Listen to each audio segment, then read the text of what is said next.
Professional football, and especially the NFL, has changed considerably over the past 100 years. And debate over the seemingly insane salaries that many professional football Mhm. players received has been sparked. Now, it is not uncommon for a player to receive upwards of $900,000 a season to play in the NFL for a team. And seeing as the professional football industry is incredibly profitable, this is rightfully so.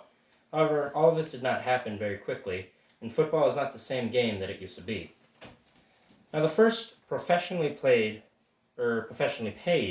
football player was William Heffelfinger, who, in an October game in 1892, was paid $500 in cash to play in a game.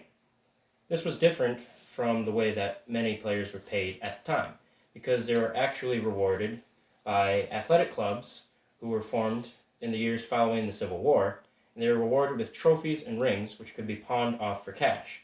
However, Heffelfinger was unique because he was paid directly in cash. Football was also an incredibly different game at the time. Because there were no substitutions allowed during the game, every player had to be on the field for each down, and they had to play offense and defense. And not only this, but they had less protection for their bodies, which meant more risk of injury, which caused many players to believe that they deserved proper compensation for the services that they are providing. Now, it would not be until 1922 that the NFL would be officially formed. It was formerly the American Professional Football Association, and its president at the time, Joe Carr, established a standard player contract, which was modeled after the one already in use in professional baseball. The NFL would not be accepted by all at the start, and it was heavily disrespected by college graduates at the time because it was believed to be a step down from college football.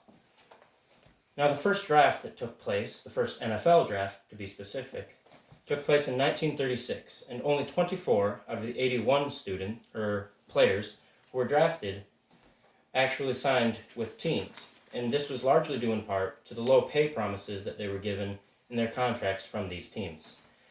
And throughout the 1940s, on account of the ongoing war in Europe because of World War II, many rules had to be changed to deal with this fewer amount of athletes that were available.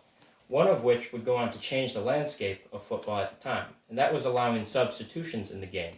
Because fewer athletes were available, they had to let players on and off the field at times, which went on to allow for specialization of roles such as running backs, quarterbacks, receivers, etc.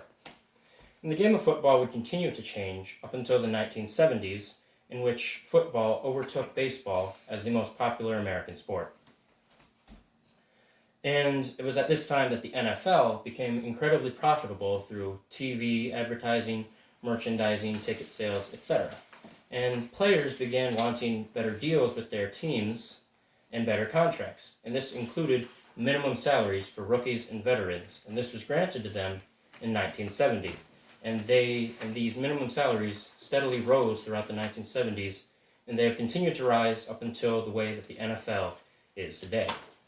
In 2018 alone, the NFL, the National Football League, brought in $14.5 billion. And out of that, the players were only paid across the board about $4.5 billion of those dollars.